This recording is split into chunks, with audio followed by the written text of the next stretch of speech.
পরবর্তী তারিখ, শুনানির তারিখ সুপ্রিম কোর্টের 2রা ডিসেম্বর, মানে ডিসেম্বরের 2 তারিখ। যে গুরুত্বপূর্ণ নিউজগুলো এখনো পর্যন্ত উঠে আসছে সেগুলো নিয়ে আমরা পয়েন্ট অনুযায়ী আলোচনা করব। বন্ধুরা, সম্পূর্ণ ভিডিও দেখুন, অনেক গুরুত্বপূর্ণ তথ্য উঠে আসবে। ফার্স্ট পয়েন্ট, মোরাটোরিয়াম এক্সটেনশন, যেটি নিয়ে কিন্তু যারা পিটিশনার আছেন তাদের আইনজীবীরা যথেষ্ট পজিটিভভাবে সুপ্রিম কোর্টে কিন্তু রিপোর্ট বা তথ্যগুলি পেশ করেছেন, এবং সেখানে মোরাটোরিয়াম এক্সটেনশন কিছু কিছু অ্যাসোসিয়েশন বা ইন্ডাস্ট্রি আছেন যারা 2 ইয়ার্স চাইছেন, কিছু কিছু ইন্ডাস্ট্রি বা অ্যাসোসিয়েশন 1 ইয়ার চাইছেন। আবার সাধারণ ঋণগ্রহীতা পক্ষ থেকে যে পিটিশনাররা আছেন তারা আপাতত 31শে মার্চ 2021 পর্যন্ত চাইছেন। তো এই নিয়ে আশা করা যাচ্ছে যে সুপ্রিম কোর্ট যাবতীয় তথ্য, যাবতীয় রিপোর্ট পর্যবেক্ষণ করে অত্যন্ত গুরুত্বপূর্ণ ডিসিশন নেবেন। 2 নম্বর পয়েন্ট, সেটি হচ্ছে ইন্টারেস্ট ওয়েভার তো হয়ে গেছে, অর্থাৎ সুদমুকুব, অতিরিক্ত সুদমুকুব, কিন্তু অনেক ঋণগ্রহীতা বন্ধুরা এখনও পর্যন্ত তাদের অ্যাকাউন্টে টাকা আসেনি।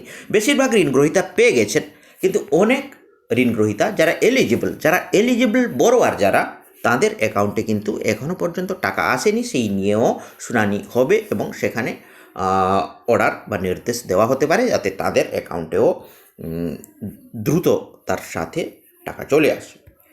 3 নম্বর পয়েন্ট সবথেকে গুরুত্বপূর্ণ, যেটি নিয়ে ইন্ডিয়ান ব্যাংকিং অ্যাসোসিয়েশন অর্থাৎ IBA তার পক্ষ থেকে আইনজীবী কিন্তু বারে বারে সুপ্রিম কোর্টকে রিকোয়েস্ট করছেন যে যাতে সুপ্রিম কোর্ট যাতে ঋণ নীতি বা অর্থনৈতিক যে সমস্ত কর্মকাণ্ড তার মধ্যে যাতে হস্তক্ষেপ না করেন। সরাসরি তো বলতে পারছেন না, সুপ্রিম কোর্ট যেহেতু মহামান্য সুপ্রিম কোর্ট একদম উচ্চ স্থানে অবস্থান করেন, তাকে তো সরাসরি বলা যায় না, কিন্তু তারা ইনডাইরেক্টলি বলছেন বারবার।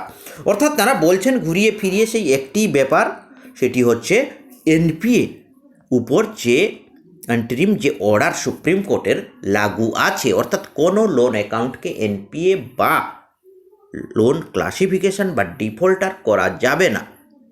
আর তার ফলে সমস্ত ব্যাংক, NBFC, মাইক্রো ফাইন্যান্সের হাত পা বাঁধা হয়ে গেছে লোন তোলার ক্ষেত্রে বা স্টেপ নেওয়ার ক্ষেত্রে।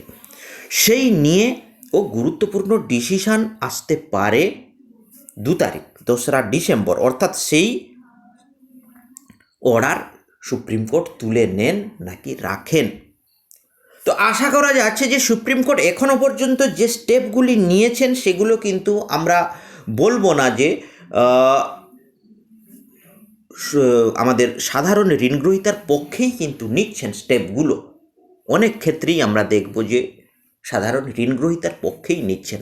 অন্যদিকে রিজার্ভ ব্যাঙ্ক অফ ইন্ডিয়া থেকে শুরু করে কেন্দ্র সরকার তারা কিন্তু যথারীতি বারবার জানাচ্ছেন যে তাদের পক্ষে মোরাটোরিয়াম এক্সটেনশন হোক বা NPA ডিফল্টার এই সমস্ত সুবিধা দীর্ঘদিন দেওয়া সম্ভব নয়, কিন্তু সুপ্রিম কোর্ট আপাতত সেগুলো জারি রেখে চলেছেন।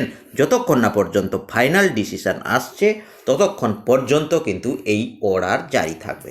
তো বন্ধুরা, অবশ্যই 2 তারিখ কী হবে সেই নিউজও নিয়ে আসবো। তার আগে আরও কিছু আপডেট তথ্য উঠে এলে ব্যাংকিং ও লোন সংক্রান্ত আপনাদের সাথে শেয়ার করব। সবাই ভালো থাকবেন, সুন্দর থাকবেন। সবাইকে অসংখ্য ধন্যবাদ ও নমস্কার জানিয়ে এখানেই শেষ করছি।